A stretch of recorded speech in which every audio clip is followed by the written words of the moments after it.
Changeling of the Guard, written by vdrake77, narrated by Equinox3141. Chapter 15. Catching More Flies. My relief when the beast stopped its journey was completely unfounded. Beyond the fact that Topaz claimed my escape through one of the windows into its stomach was undignified and startlingly hilarious, I learned that Stalingrad was not Canterlot, even though it very clearly should have been because the train was going to Canterlot and not Stalingrad. Clearly not content with having its meals march themselves right in, the metal monstrosity also could not be trusted to even travel where it was asked, most likely to give it more opportunity to digest these hapless ponies. Topaz was in the process of hauling me back, telling me that I was being ridiculous and that everything was alright, when one of the train conductors who came to assist her offered me a large white block of something to calm my nerves. I popped the entire thing into my mouth, to his wide-eyed surprise, and began chewing desperately, hoping that eating would give me some idea on how best to convince Topaz not to return to the train's clutches. My concern and panic started to melt away surprisingly, briny fragments of the cube easing my turmoil. In fact, I was so caught up by the block's ability to ease my concern that I quite passively allowed Topaz and my new friend to escort me, and only when I heard the triumphant scream of the beast as it began to resume its travels did I realize that they had betrayed me into its clutches yet again. Topaz had the audacity to suggest that I should be grateful they allowed us back onto the train without a new ticket, where I was horrified to learn that ponies paid for the privilege of risking digestion. Several more of these blocks later, and a casual invitation to Salt Lickers Anonymous by a fellow passenger, I could not even work up much more than a shamed whimper as I buried my head in the pillowy flesh of its internal seating. I woke feeling more clear-headed, though confused, as a sleeping Topaz had her head hanging off the edge of the seat across from me, a large puddle of drool beneath her. Hesitantly, I returned her to a position less likely to dehydrate her or finally start the beast's digestive process. I had peered out the window, gladdened that the sun was not quite so bright anymore as it dipped below the horizon, and found myself gaping. Canterlot, alleged capital of Equestria, seemed to be made out of shimmering, gleaming marble, built into the side of the mountain in a clear defiance of any external force. The enormity of it struck me, and as we approached ever closer, the alabaster and gilded spires were forever etched into my memory. Stalingrad, for its apparent size, held not even a fraction of the beauty, not in simplicity nor in complexity. A soft snort from Topaz alerted me that she had awoken, and she smacked her lips noisily with a mutter of confused embarrassment at the state of her face and mane. A few minutes later, she joined me at the window and gave a pleased sigh of relief. "Well, Idle, that's Canterlot. Home sweet home, be it ever so humble." I stared at her.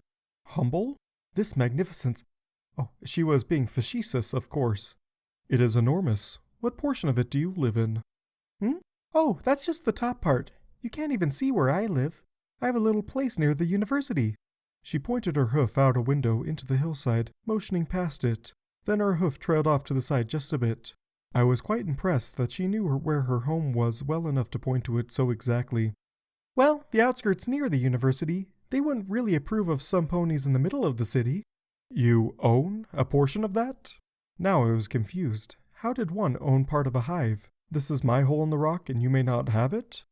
"I had some bad experiences with renting. I like insects, but rats?" She gave a violent shiver, revulsion enough that I could feel it over my walls. "Too many ponies with too many special talents. Good fences make better neighbors. On the other hoof, it's probably half the size of what I was renting, but sometimes less is more." "That is contradictory and cannot be true," I protested, quite sure that this pony saying at least must be incorrect. Topaz gave me a faint smile as she pulled back in her own window. "You know, I never really gotten that saying either."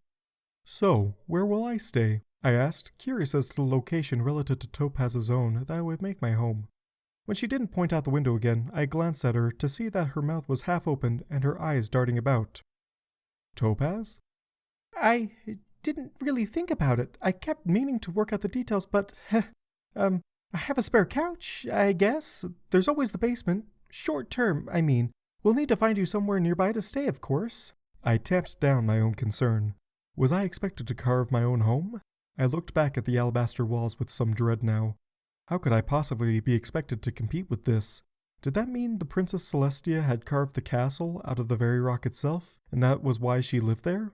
Of course, it made sense that the princess was capable of doing such a thing with such skill, but I could not make a structure in the style of the changelings. It would stand out, neither as magnificent or as large as the buildings I saw. It would take me, well, several years at least to make such a thing, and what would I do with it? or was I merely expected to make it larger? That made far more sense, but at the top of one of those spires? A shiver went through me. Too much sky. I wanted good, dependable stone around me. The beast gave a shrill scream to announce its impending arrival, and I jerked my head free of the window, glaring at the opening. I was beginning to forget myself on this thing.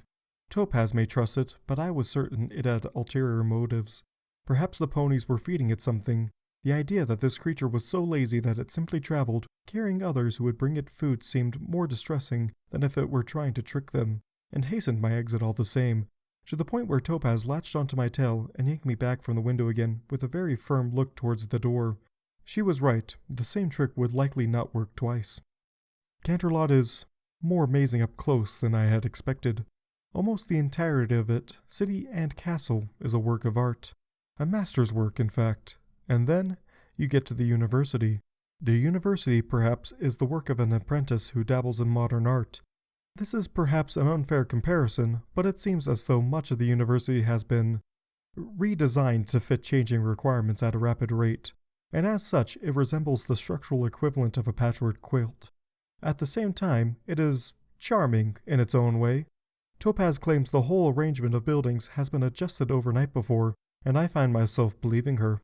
Topaz's home was a stout, rectangular building with a stubby second-story balcony just off the university grounds, right up against the wall of the city to my great pleasure, though I was confused to note that she had no fence. As I understood it, this would mean her neighbors were awful. To further my confusion, just before we reached her door, some pony came out, a large earth pony carrying saddlebags stuffed with jars. "Honey!" Topaz exclaimed, pleased, and then rushed over to the mare in question. The mare gave a whoop, scooping Topaz into a hug. "Where have you been? Gone 3 full weeks longer. I was thinking you just said to hey with Canterlot and decided to set up shop somewhere else. No, wait, let me guess. You found some new insect when you realized that manticores aren't bugs." "Well, no, and they do have a scorpion tail, and their skin is chitinous up until the torso. The rear fur is more like tarantula hairs." "Oh, don't start. You know I don't believe a word of it. Your house is fine. I kept an eye on it. Pair of jokesters tried to paint the bugbear on your wall again. I took care of it." Did you sick your bees on them?" "What? No, I'd never. I might have suggested I would, and tossed a few small rocks, but you know very well that my bees are delicate and very well behaved," the mare stated with a sniff, turning her back on Topaz in a show of great offense. Her cutie mark appeared to be a fruit of some sort with hexagons inside it. "Is that why you use those blue leaves in your smoker, or because of it?" "That is a trade secret, I'll have you know." The mare turned back around with a grin, then seemed to notice me. "Friend of yours?" "Oh, Honeydew, Idle Hooves, Idle Honey. Idle helped me out with my research." Honey gave Topaz a clear look of skepticism. "He knows about bugs?" I distracted the manticore that was chasing her. "Ooh, big hero." She smirked, then looked at Topaz and blinked. "He's serious, isn't he? You got chased by one? Are you going to agree now that the ones in Equestria should be relocated?" No way. We are not talking politics before I even set hoof in my house after being gone for 2 months. Not right now." The mare gave me a wicked grin. "I'll get her later. Hey, Heidi, you hungry? Like honey?" She reached back into a saddlebag as I considered. "Well, yes, you seem nice." I was quite rudely interrupted as her hoof pressed open my mouth and sweet, saccharine bliss poured over my tongue. "Free samples to first-time customers and friends," my new best friend stated with some pride, pulling her hoof free of my gaping mouth. "Honeydew's Blue Tropical, best honey you can get in Canterlot. Can I put you down for a case? I also have mead," she sing-songed as I worked my mouth, trying to form the words. Yes, of course, I never wanted to stop tasting this ever, when I heard Topaz from her door. "Honey, what did I tell you about putting your hoof in ponies' mouths? That is not a good business strategy." "And I tell you, nobody complains when the apples do it. Besides, blue honey, how else am I going to get people to try it? Right, big guy? You approve." I was busily trying to clean honey off my teeth, but my tongue seemed far thicker than normal, and my thoughts were sluggish with trying to suppress the urge to giggle. Idle, you there?" "This real good." "See? I'll catch you later, Topaz. Have a fresh batch of honey coming. Trying for a red this time. Something cinnamon, maybe. Going to want details on that trip. Mr. Hooves, you stop by sometime, too." I recall waving, though I was unsteady on my hooves. "What is mead?" Topaz snorted, giving me a look. Something you aren't allowed to have, apparently. Come on, looks like you're going to have to take a break. Lots of ponies have that reaction when they meet honey. Too much sugar in that mare's diet. Might have to watch yours too from the look of things. Alright, couch or basement. No windows down there, but... I tapped a hoof on the floor, considering, nodding at the idea of being surrounded by stone. A basement sounded lovely. Yeah, I guess that does sound more your speed. Alright, it's a bit of a mess, she admitted, pulling aside a thick rug in a corner and revealing a doorway built into the floor. I mean, it's not dirty or anything. She hooked a hoof through a ring and pulled it open, then trotted into the darkness. I followed Topaz down the first 3 stairs, then froze mid-step as I beheld her shrine to death.